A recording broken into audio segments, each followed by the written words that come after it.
Hello बच्चों, आज की क्लास में हम क्लास 12th के वस्तुनिष्ठ क्वेश्चन हल करेंगे जो बायोलॉजी के अध्याय 3 जनन स्वास्थ्य के बारे में है। इस वीडियो में आपको सभी महत्वपूर्ण ऑब्जेक्टिव क्वेश्चन मिलेंगे और जितने भी आपको ऑब्जेक्टिव क्वेश्चन बताए जाएंगे वो आपके वार्षिक परीक्षा के संबंध में होंगे। इनमें से सभी वस्तुनिष्ठ क्वेश्चन जो महत्वपूर्ण वस्तुनिष्ठ क्वेश्चन थे और जो पुराने पेपरों में आए हैं और जो नए आने की संभावना जितने भी वस्तुनिष्ठ क्वेश्चनों की थी सभी कवर किए गए हैं।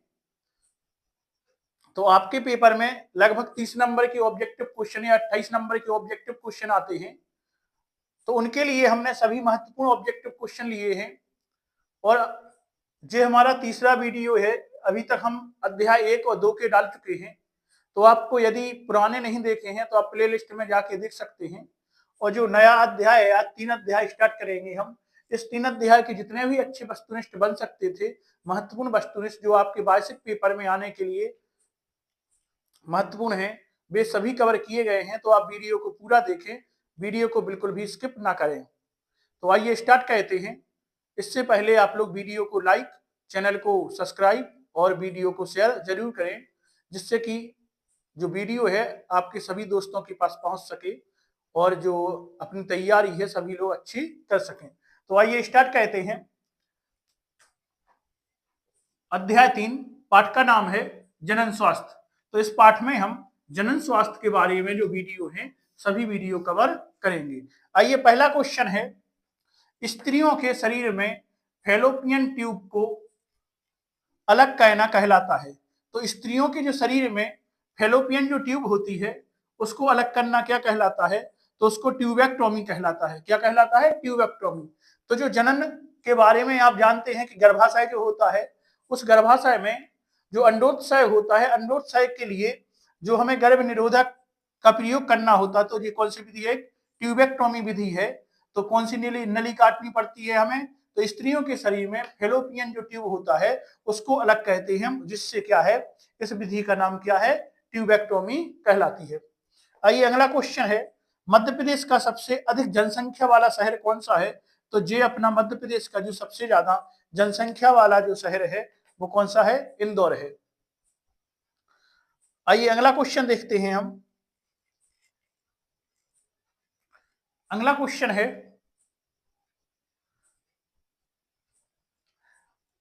आबादी की सर्वाधिक वृद्धि का प्रमुख कारण क्या है? तो जो आबादी हो रही है, तो इनकी जो जनसंख्या वृद्धि की हम कहें कि जनसंख्या वृद्धि के कारण क्या क्या है, तो जनसंख्या वृद्धि का एक कारण हो सकता है कम मृत्यु दर या बाल विवाह। एक कारण बाल विवाह भी हो सकता है। अगला कारण अशिक्षा भी हो सकता है और जलवायु भी हो सकता है। तो जो जनसंख्या वृद्धि है, जनसंख्या वृद्धि के ये कारण हो सकते हैं। इनमें एक कारण कम मृत्यु दर भी हो सकती है। तो जो जनसंख्या वृद्धि है, जो जनसंख्या वृद्धि हो रही है, उनमें आप जानते हैं कि बाल विवाह हो रहे हैं, जिससे जनसंख्या क्या हो रही है? वृद्धि हो रही है। दूसरा अशिक्षा हो रही है। अशिक्षा है जिससे क्या है कि जो जनसंख्या वृद्धि हो रही है, जो मतलब अशिक्षित व्यक्ति हैं उनको ये पता नहीं है कि मतलब जनसंख्या कैसे बढ़ती है और जो बच्चे पैदा होते हैं वो किस टाइप से होते हैं, क्या है। तो उन लोगों में एक धारणा बनी हुई है कि जो बच्चे हैं वो भगवान की देन है। इस चक्कर में जो जनसंख्या है वो वृद्धि हो रही है। और एक जलवायु भी है कि हमारे यहाँ की जो जलवायु है वो गर्म जलवायु है, जिससे कि जो लड़का लड़की हैं जल्दी परिपक्व हो जाते हैं और जनसंख्या वृद्धि का कारण बनते हैं। तो ये जनसंख्या वृद्धि के संबंध में हमने आपको बता चुके हैं कारण कि जनसंख्या वृद्धि के कारण कम मृत्यु दर भी हो सकती है, बाल विवाह भी हो सकता है, अशिक्षा भी हो सकती है। आइए अगला क्वेश्चन देखते हैं, बड़े शहरों में अधिक जनसंख्या का कारण है। तो बड़े शहरों में अधिक जनसंख्या का कारण उपर्युक्त सभी बताया जा रहा है यहाँ पे। तो ऑब्जेक्टिव जो है वो यहाँ पे गलती से नहीं लिख पाए हैं। आइए अगला क्वेश्चन हम देखते हैं। अगला क्वेश्चन है, जनसंख्या घनत्व अधिक है तो जनसंख्या घनत्व सबसे ज्यादा कहाँ पे है, तो हमारे भारत और चीन में सबसे ज्यादा जनसंख्या घनत्व है। तो लेकिन यहाँ पे क्या है, जो जनसंख्या घनत्व अधिक है, कहाँ पे अधिक है, हमारे भारत देश में जनसंख्या घनत्व अधिक है, क्योंकि आप जानते हैं कि जो भारत देश है हमारा, वो जनसंख्या में नंबर 1 पर आ गया है। तो यहाँ पे जो जनसंख्या का क्षेत्रफल है वो 7वें नंबर पे है, लेकिन जनसंख्या की दृष्टि से, तो क्षेत्रफल के हिसाब से हम 7वें नंबर पे हैं, लेकिन जनसंख्या की दृष्टि से पहले नंबर पर आ चुके हैं। तो जो जनसंख्या का घनत्व होगा वो हमारे यहीं पे सबसे ज्यादा होगा। तो भारत में जनसंख्या घनत्व जो है वो सबसे ज्यादा है। आइए अगला क्वेश्चन देखते हैं हम। अगला क्वेश्चन है, मृत्यु दर एवं जन्म दर का प्रतिशत अनुपात कहलाता है। तो जो मृत्यु दर है और जन्म दर है, दोनों का जो अनुपात है वो जैविक इंडेक्स कहलाता है। क्या कहलाता है, जैविक इंडेक्स। यदि हम कहें कि 1000 पुरुषों पर कितने आदमी की मृत्यु हो रही है, तो क्या कहलाएगा, प्रतिशत अनुपात कहलाएगा उनका। तो हम कहेंगे कि क्या कहलाएगा, जो जनसंख्या, जो जन्म दर है और मृत्यु दर है, इसका जो अनुपात है, प्रतिशत अनुपात है, ये क्या कहलाता है, जैविक इंडेक्स कहलाता है। तो याद रखना है आपको कि जन्म दर और मृत्यु दर का अनुपात क्या कहलाता है, जैविक इंडेक्स कहलाता है। आइए अगला 7वां क्वेश्चन देखते हैं। निम्न में से कौन सा भारत में जनसंख्या समस्या का सर्वोत्तम हल है। तो जनसंख्या निम्न में से, तो सॉरी यहाँ पे निम्न में से नहीं होना चाहिए था। तो आइए देखते हैं, भारत में जनसंख्या समस्या का सर्वोत्तम हल है, कौन सा है, जन्म दर में कमी कहना। तो भारत में जो जनसंख्या का समस्या का जो सर्वोत्तम हल है, मतलब जनसंख्या कम हम सबसे अच्छी किससे कर सकते हैं, तो जनसंख्या कम करने का उपाय जो है वो है जन्म दर में कमी करना। यदि हमारे यहाँ पे जो जन्म दर है वो कम हो जाएगी तो हम जनसंख्या पर काबू पा सकते हैं। तो जन्म दर में कमी कहना, इसके लिए क्या क्या करना पड़ेगा, इसके लिए हमें शिक्षित होना पड़ेगा, और जो हमारे अशिक्षित बाल विवाह है, बाल विवाह नहीं होना चाहिए। तो ऐसे कुछ कारण हैं जिससे हम जनसंख्या पर काबू पा सकते हैं। तो यहाँ पे बताया गया है कि जन्म दर में कमी कहना, जिससे जनसंख्या की समस्या का क्या होगा, सबसे अच्छा उपाय है। आइए अगला क्वेश्चन देखते हैं। अगला क्वेश्चन है हमारा, किस राज्य में जनसंख्या घनत्व विरल है। तो अरुणाचल प्रदेश में जनसंख्या जो घनत्व है वो किस प्रकार से है, विरल है, मतलब दूर दूर है। जनसंख्या घनत्व दूर दूर कहाँ पे है, तो जनसंख्या घनत्व दूर दूर अरुणाचल प्रदेश में है। अगला, टेस्ट ट्यूब बेबी का अर्थ है शिशु जब, तो टेस्ट ट्यूब बेबी का अर्थ होता है कि शिशु जब अंडे को बाहर निषेचित करके ट्यूरस में प्रतिस्थापित किया जाता है। तो यहाँ पे आप जानते हैं कि जो एक जो स्त्रियां बच्चा पैदा करने में असमर्थ हैं, तो उनके लिए जो एक कृत्रिम विधियां बनाई गई हैं, उनमें एक टेस्ट ट्यूब बेबी है। तो जो आजकल की जो जनन के लिए जो मतलब जो बच्चे पैदा करने के लिए जो विधि है वो टेस्ट ट्यूब बेबी है। इसमें हम देखते हैं कि अंडे को बाहर निषेचित करना, मतलब कृत्रिम रूप से हम शुक्राणु और अंडाणु दोनों को लेके और हम कृत्रिम रूप से जो मादा है उसके बाहर हम जनन करवाएंगे, निषेचित करवाएंगे, और निषेचित होने के बाद जो युग्मनज बनेगा उस युग्मनज को हम यूटेरस में प्रतिस्थापित कर देंगे, और इससे क्या है, वो जो बच्चा है वो वहां पे जन्म माने बनने लगेगा, और इसके बाद उसको हम माता के गर्भ में प्रतिस्थापित करवा देंगे। तो इस विधि को क्या कहते हैं, इसको हम टेस्ट ट्यूब बेबी कहते हैं। अब जानते हैं हमारे इंडिया में टेस्ट ट्यूब बेबी सेंटर जगह जगह खुल गए हैं अब, जिससे कि जिसको बच्चा नहीं हो रहे हैं, समस्या है वो उसकी दूर हो सके। आइए अगला क्वेश्चन है, जनसंख्या में आर स्टेटिस्ट शब्द होता है। तो जनसंख्या में जो आर स्टेटिस्ट शब्द होता है जे रूपाकृत वृद्धि व चक्र है। क्या है, जो रूपाकृत जो वृद्धि है और जो चक्र है, इसके संबंध में जो आर स्टेजिस्ट शब्द का प्रयोग हो रहा है। आइए अगला क्वेश्चन है, एमनियोसेंटेसिस में निम्न का विश्लेषण होता है। तो एमनियोसेंटेसिस जो है, एमनियोसेंटेसिस में एमनियोटिक द्रव का विश्लेषण होता है। किसका, एमनियोटिक द्रव का विश्लेषण होता है। अगला क्वेश्चन 12वां क्वेश्चन है, एमनियोसेंटेसिस का उपयोग किसकी पहचान के लिए किया जाता है। तो एमनियोसेंटेसिस का जो उपयोग है, जो भ्रूण का कोई आनुवांशिक रोग तो नहीं है उसके लिए हम कहते हैं। जो एमनियोसेंटेसिस है इसका उपयोग हम किसके लिए कहते हैं? इसका उपयोग भ्रूण का कोई आनुवांशिक रोग तो नहीं, मतलब जो पेट में बच्चा पल रहा है उसमें कोई आनुवांशिक रोग तो नहीं है, तो रोग का पता लगाने के लिए, चाहे कह सकते हैं जो भ्रूण के रोग का पता लगाने के लिए क्या उपयोग किया जाता है? एमनियोसेंटेसिस का उपयोग किया जाता है। तो ऊपर आपको बताया है जो एमनियोसेंटेसिस है इसमें निम्न का विश्लेषण है, तो किसका विश्लेषण किया जाता है? एमनियोटिक जो द्रव होता है, मतलब जो गर्भ के अंदर जो बच्चा होता है उसके अंदर जो वहां पर द्रव होता है उसी द्रव को हम क्या बोलते हैं? एमनियोटिक द्रव। और एमनियोटिक द्रव को एमनियोसेंटेसिस विधि द्वारा परीक्षण किया जाता है कि बच्चे में क्या है, कोई भ्रूण के अंदर मतलब जो बच्चा बन रहा है उसमें कोई आनुवांशिक रोग तो नहीं है। तो इसका विश्लेषण किया जाता है एमनियोसेंटेसिस में, याद रखना है आपको। अगला क्वेश्चन है कैंसर के लिए उत्तरदायी जीन को क्या कहते हैं? तो कैंसर के लिए जो उत्तरदायी जीन है वो ओकोजीन कहलाता है। क्या कहलाता है? ओकोजीन। तो कैंसर के लिए जो उत्तरदायी जीन है तो क्या कहलाता है? कैंसर के लिए उत्तरदायी जीन ओकोजीन कहलाता है। आइए अगला 14वां क्वेश्चन है एमनियोसेंटेसिस में लिंग निर्धारण किस गुणसूत्र में निरीक्षण द्वारा लाया गया है? तो एमनियोसेंटेसिस में लिंग निर्धारित किस गुणसूत्र में निरीक्षण द्वारा लाया गया है? तो किसके द्वारा? लिंग गुणसूत्र के द्वारा लाया जाता है। अगला क्वेश्चन है जनसंख्या में तीव्र दर से होने वाली वृद्धि जनसंख्या कहलाती है?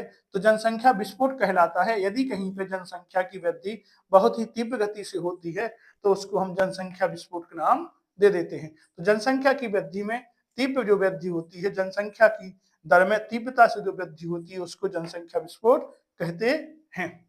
आइए अगला क्वेश्चन देखते हैं।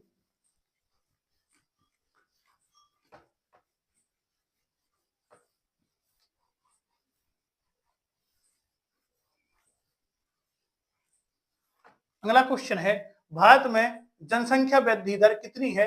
तो भारत में जो जनसंख्या वृद्धि दर कितनी प्रतिशत है? तो जनसंख्या में वृद्धि दर है 17.64%। अगला गोनोरिया किसके द्वारा होता है?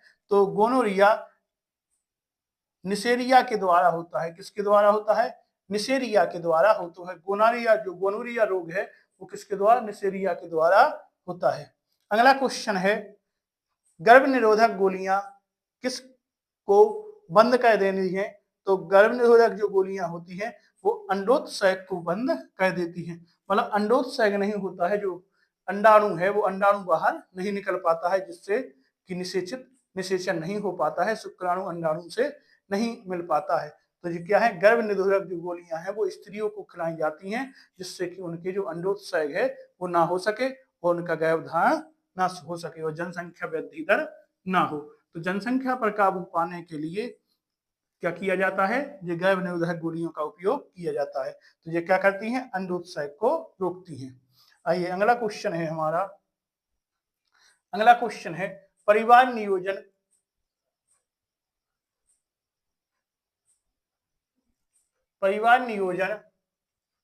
कार्यक्रम का नाम अब कह दिया गया है। तो परिवार नियोजन कार्यक्रम का नाम कह दिया है परिवार कल्याण कार्यक्रम। क्या कह दिया है? परिवार कल्याण कार्यक्रम। परिवार नियोजन कार्यक्रम जो था उसका नाम क्या कह दिया है? परिवार कल्याण कार्यक्रम। हाँ अगला क्वेश्चन है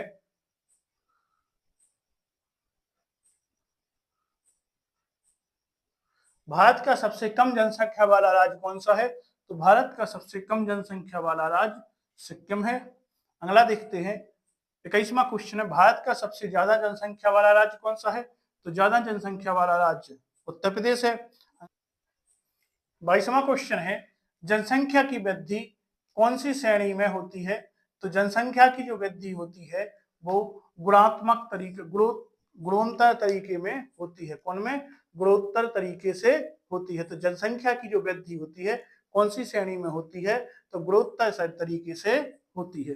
अगला क्वेश्चन है एड्स वातावरण की बाहरी परत किसकी बनी होती है? तो एड्स की जो एड्स वायरस है इसकी जो बाहरी परत होती है किसकी बनी होती है? तो ये ग्लाइकोप्रोटीन की बनी होती है। जो एड्स रोग होता है तो एड्स का जो वायरस है उसकी जो बाहरी परत है वो किसकी बनी होती है? ग्लाइकोप्रोटीन की बनी होती है। आइए अगला क्वेश्चन है IUCD का पूरा नाम क्या है? तो IUCD का आपका पूरा, आपको जो ऑब्जेक्टिव क्वेश्चन है इनमें जो फुल फॉर्म है बहुत याद रखनी पड़ेगी, क्योंकि आपके पेपर में MP बोर्ड में जो फुल फॉर्म है वो जरूर आती हैं, पूछी जाती हैं हमारी। तो फुल फॉर्म बिल्कुल जरूर याद रखना है। तो यहाँ पे IUCD की फुल फॉर्म बतानी है। तो I से हो गया इंदिरा, U से हो गया यूटेराइन, C से हो गया कांद्रासेप्टिव और D से हो गया डिवाइस। तो क्या हो गया, इंदिरा, यूटेराइन, कांद्रासेप्टिव, डिवाइस। तो IUCD का जो फुल फॉर्म है वो इंदिरा, यूटेराइन, कांद्रासेप्टिव और डिवाइस। आइए अब अगला क्वेश्चन हल करते हैं इसके आगे।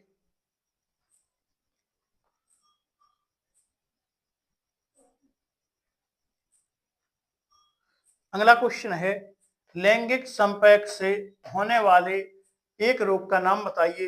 तो लैंगिक संपर्क से जो रोग होते हैं उनमें आपको पता है एड्स भी है, गोनोरिया भी है, एक सुजाक भी है। कौन सा है, सुजाक। तो लैंगिक संपर्क से जो होने वाला रोग है उनमें एक सुजाक है।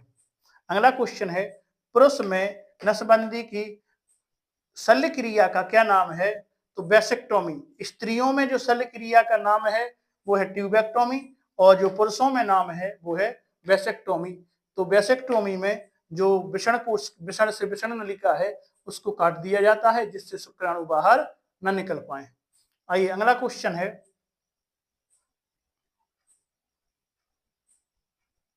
अगला क्वेश्चन है जनसंख्या का अध्ययन क्या कहलाता है। तो जनसंख्या का जो अध्ययन है वो जनसांख्यिकी कहलाता है। याद रखना है, जनसंख्या का जो अध्ययन है वो जनसांख्यिकी कहलाता है। अगला, विश्व जनसंख्या दिवस कब मनाया जाता है।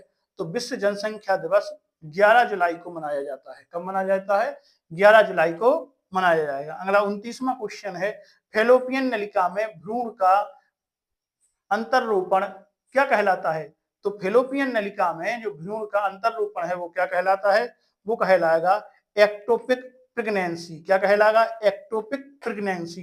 फैलोपियन नलिका में भ्रूण का अंतररोपण क्या कहलाता है, एक्टोपिक प्रेगनेंसी।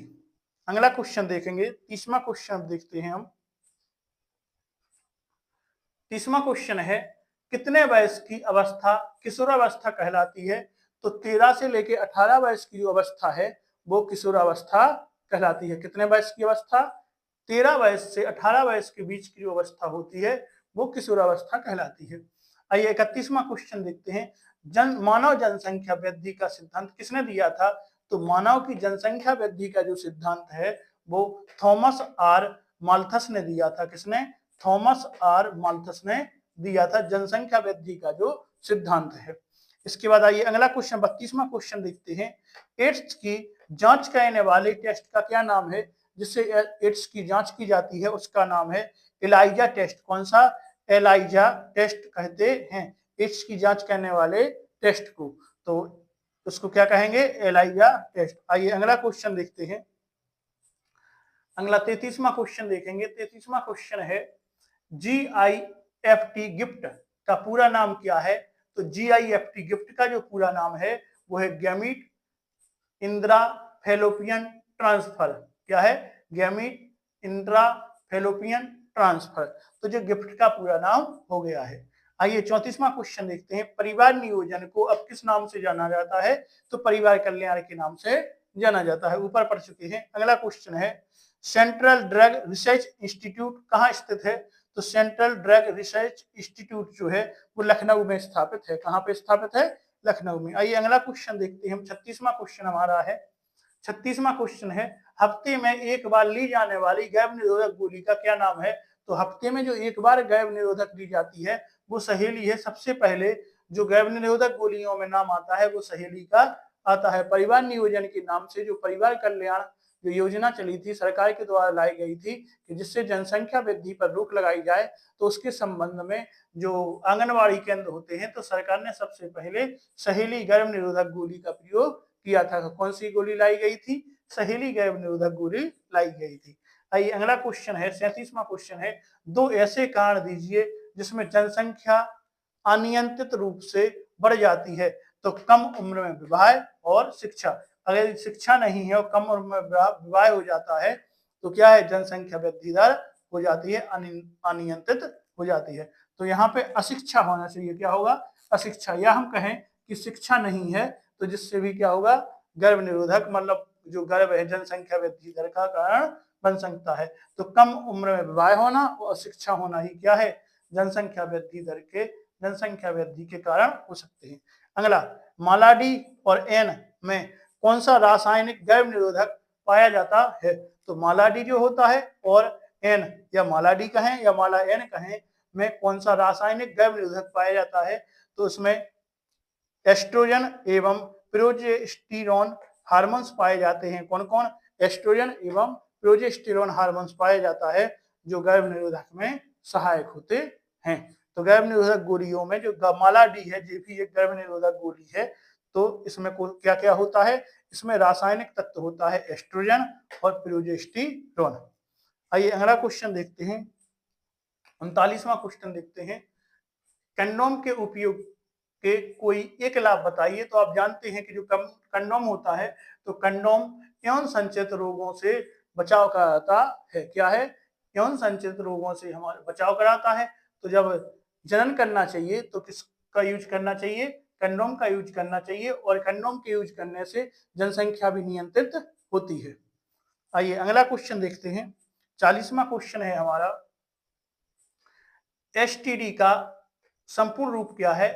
तो एसटीडी जो है उसको कहते हैं यौन संचित रोग। क्या है, यौन संचित रोग, एसटीडी, या रजित रोग, रतित जो रोग हैं उनको क्या कहते हैं, एसटीडी या यौन संचित रोग। अगला क्वेश्चन है, विवाह की वैधानिक आयु स्त्री और पुरुष के लिए क्या होती है।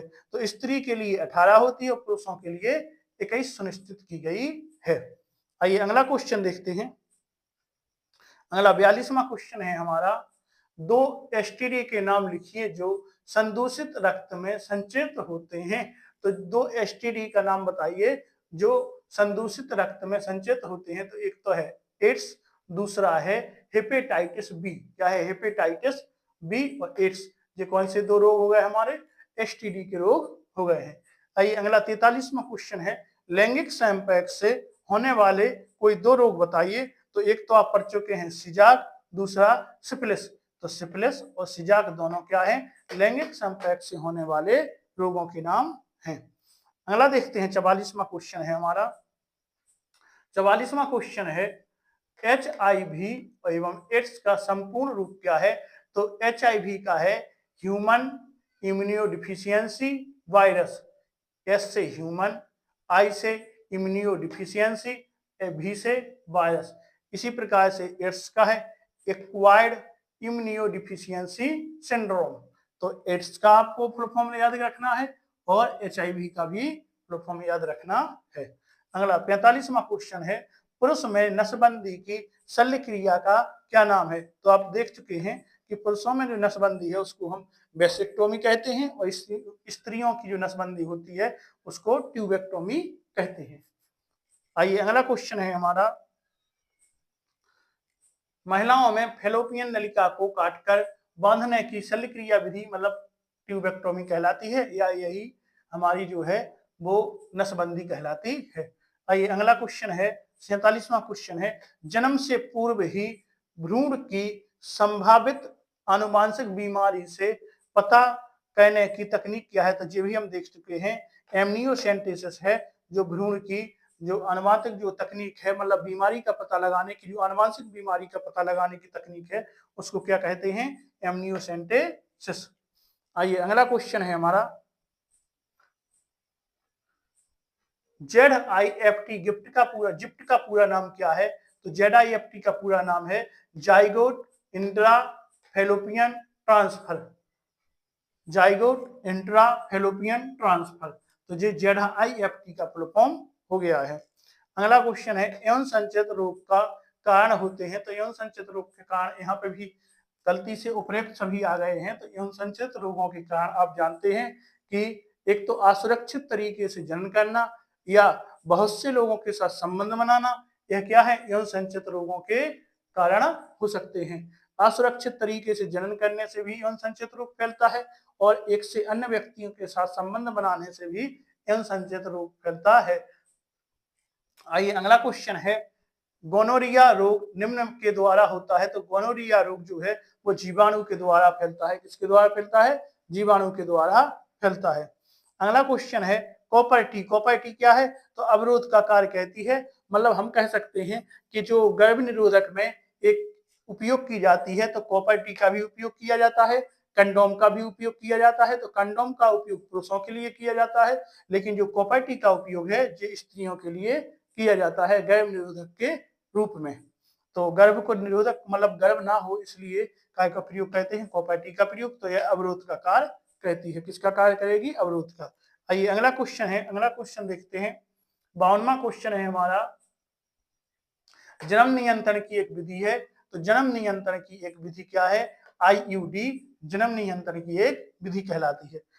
53वां क्वेश्चन है, सहायक विजाकीय प्रौद्योगिकी जिसमें शुक्राणुओं को सीधे अंडाणु के अंतःक्षेपित कराया जाता है कहलाता है। तो ये कहलाता है आईसीएसआई। आईसीएसआई जो होता है उसमें क्या, शुक्राणु को सीधे किसके अंदर, अंडाणु के अंदर अंतःक्षेपित कराया जाता है। उसकी विधि का क्या नाम है? आईसीएसआई। आइए अगला क्वेश्चन देखते हैं। अगला क्वेश्चन है हमारा 54वां क्वेश्चन है, यौन संचित रोग जो विशिष्ट रूप से जननांगों को प्रभावित नहीं करते वो क्या है? एड्स। तो एड्स जो है वो जननांगों को प्रभावित नहीं करता है, यह हमारे रोग प्रतिरोधक क्षमता को नष्ट कर देता है। तो ये क्या है? एड्स है। आइए अगला क्वेश्चन 55वां है, सर्वाधिक प्रचलित गर्भ निरोधक में से एक है कंडोम। इसका कारण है? तो कंडोम के कारण हो सकते हैं, यह संसेचन के लिए एक प्रभावी अवरोध है। दूसरा, यह समागम क्रिया में हस्तक्षेप नहीं करता है। अगला, यह यौन संचित रोग के जोखिम को कम करता है। तो ये कंडोम के प्रयोग हो गए हैं, कारण हो गए हैं। आइए अगला क्वेश्चन है 56वां क्वेश्चन है, आपातिक गर्भरोधक प्रभावी होते हैं यदि उनका उपयोग काय के लिए किया जाता है? उनका उपयोग समागम के 72 घंटे के अंदर किया जाए। तो समागम के 72 घंटे के अंदर यदि किया जाए तो ये क्या है? आपातिक गर्भ निरोधक प्रभावी होते हैं। यदि उसका प्रयोग किसके लिए किया जाए? समागम के 72 घंटे के अंदर कर लिया जाए तो जो गर्भ निरोधक है ये आपातिक गर्भ निरोधक प्रभावी होता है। आइए अगला क्वेश्चन है 57वां क्वेश्चन है, शुक्र वाहिनी के एक खंड को चिकित्सा द्वारा काटना तथा कटे खंड को बांधना की विधि क्या है? तो ये पुरुषों में या शुक्राणु वाहिनी में काटना क्या कहलाता है? वेसेक्टोमी कहलाता है। सिफिलिस एक यौन संचित रोग है। तो क्या है? जीवाणु जनित। तो सिफिलिस किसके द्वारा फैलता है? जीवाणु के द्वारा फैलता है। और कौन सा जीवाणु है? जीवाणु का नाम है टेपोनेमा पैलिडम। क्या है? टेपोनेमा पैलिडम जीवाणु के द्वारा सिफिलिस रोग फैलता है। तो सिफिलिस जो है वो एक जीवाणु जनित रोग है। और कौन सा जीवाणु? टेपोनेमा पैलिडम के द्वारा फैलता है। आइए अगला क्वेश्चन है हमारा 59वां क्वेश्चन है, किस रोग में योनि से हरे पीले रंग का स्राव आता है? तो योनि से जो हरे पीले रंग का स्राव होने लगता है वह कौन सा रोग है? तो वह है टाइकोमोनियासिस। टाइकोमोनियासिस में यदि टाइकोमोनियासिस यौन संचित रोग है, असुरक्षित तरीके से जनन करने से यह होता है, तो यह टाइकोमोनियासिस रोग है जो योनि के में हरे या पीले द्रव के रूप में बहता है। आइए 60वां क्वेश्चन है, एकैतनीय बंध्याकरण को क्या कहते हैं? तो एकैतनीय बंध्याकरण को हम इसियोर कहते हैं। क्या कहते हैं? इसियोर कहते हैं।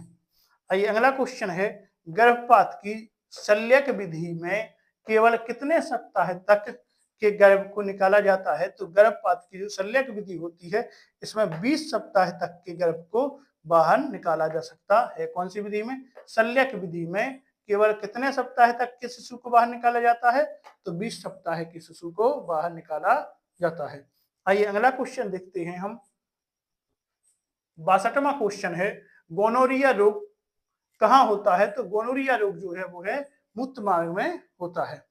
अगला क्वेश्चन है गर्भधारण करने की अक्षमता क्या कहलाती? मादा अनुर्वरता। क्या? मादा अनुर्वरता जो है वो गर्भधारण करने की अक्षमता, मतलब जो गर्भधारण नहीं कर सके उसको हम कहते हैं मादा अनुर्वरता कहते हैं। अगला 64वां क्वेश्चन है IVF उपचार से जन्म लेने वाला प्रथम शिशु कौन था? तो लुइस ब्राउन जो था वो IVF से उपचार से जन्म लेने वाला प्रथम शिशु का नाम है। आइए अगला क्वेश्चन है 63वां क्वेश्चन है हमारा। 63वां क्वेश्चन है जनन एवं बाल स्वास्थ्य सेवा कार्यक्रम किस नाम से प्रसिद्ध है? तो जनन एवं बाल स्वास्थ्य सेवा जो कार्यक्रम है वो RCH के नाम से प्रसिद्ध है। किसके नाम से? RCH के नाम से प्रसिद्ध है। आइए अगला क्वेश्चन देखते हैं हम। 63वां क्वेश्चन है हमारा एमनियोसेंटेसिस प्रक्रिया अपनाई जाती है। तो एमनियोसेंटेसिस जो प्रक्रिया है वो गर्भावस्था के 15 से 20वें सप्ताह में अपनाई जाती है। कौन सी? एमनियोसेंटेसिस प्रक्रिया 15 से 20 सप्ताह में अपनाई जाती है।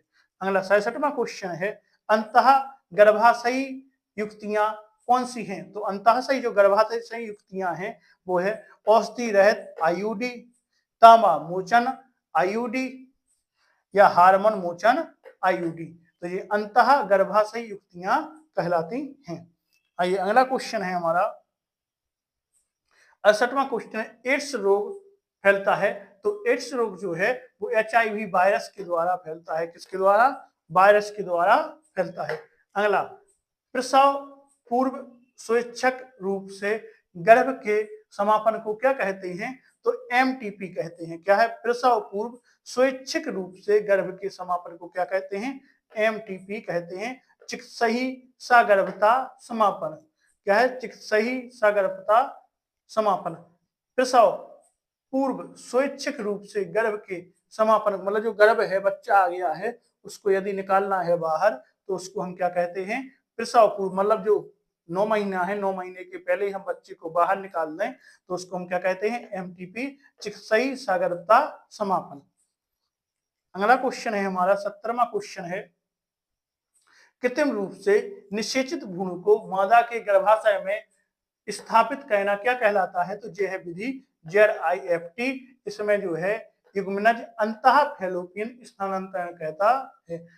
जो ZIFT है इसमें युग्मनज अंतः फैलोपियन स्थानांतरण होता है। 71वां क्वेश्चन है शुक्राणुओं को कृत्रिम रूप से मादा की योनि या गर्भाशय में प्रविष्ट कराना क्या कहलाता है? तो इसको कहते हैं IUI। क्या कहते हैं? IUI या अंतः गर्भाशय वीर्य सेचन। क्या है? शुक्राणुओं को कृत्रिम रूप से मादा की योनि या गर्भाशय में प्रविष्ट कराना क्या कहलाता है? IUI अंतः गर्भाशय वीर्य सेचन। मतलब जो शुक्राणु होते हैं उनको योनि मार्ग से गर्भाशय की फैलोपियन नाल में या अंदर प्रविष्ट कराना क्या कहलाता है? जिससे वे अंडाणु के पास जाए वहां पर निषेचन हो सके तो उसको हम IUI कहते हैं। आइए अगला क्वेश्चन है हमारा 72वां क्वेश्चन है मानव जनसंख्या का अध्ययन क्या कहलाता है? तो मानव जनसंख्या का अध्ययन डेमोग्राफी कहलाता है। क्या कहलाएगा? डेमोग्राफी कहलाएगा। आइए 73वां क्वेश्चन है हमारा अंडाणु कोशिका का कोरोना रेडिएटा क्या है? तो अंडाणु कोशिका का जो कोरोना रेडिएटा है उसको हम कहते हैं कोरोना रेडिएटा एक कोशिकीय स्तर है, कोशिकीय परत है जो अंडाणु कोशिका पर मौजूद होती है तथा उन्हें सुरक्षा प्रदान करती है। क्या है? कोरोना रेडिएटा एक कोशिकीय परत है जो अंडाणु कोशिका पर मौजूद होती है तथा उन्हें सुरक्षा प्रदान करती है। इसी प्रकार से लास्ट क्वेश्चन है 74वां क्वेश्चन है सहायक जन प्रौद्योगिकी कहलाती है। तो जो सहायक जन प्रौद्योगिकी है जे ART कहलाती है। क्या कहलाती है? ART कहलाती है। तो इस अध्याय के हमारे सभी महत्वपूर्ण जो वस्तुनिष्ठ क्वेश्चन हैं वो खत्म हो गए हैं और अब अगले वीडियो में अगले पार्ट की महत्वपूर्ण वस्तुनिष्ठ इसी प्रकार से लेकर आते रहेंगे और इसमें आपको जो भी डाउट है आप कमेंट बॉक्स में हमें बता सकते हैं। तो आइए आज के इस वीडियो में इतना ही। अब हम अगले ऑब्जेक्टिव क्वेश्चन अगली वीडियो में कवर करेंगे, इसलिए आप वीडियो जरूर देखते रहें और अपने दोस्तों को शेयर करते रहें। इसी प्रकार से हम बहुत अच्छे जो वस्तुनिष्ठ क्वेश्चन हैं आपकी समस्या को हम सॉल्व करेंगे और आपके लिए इसी प्रकार से अच्छे वस्तुनिष्ठ लेकर आते रहेंगे। इस वीडियो में इतना ही। आप लोग अगली वीडियो जरूर देखें। जय हिंद।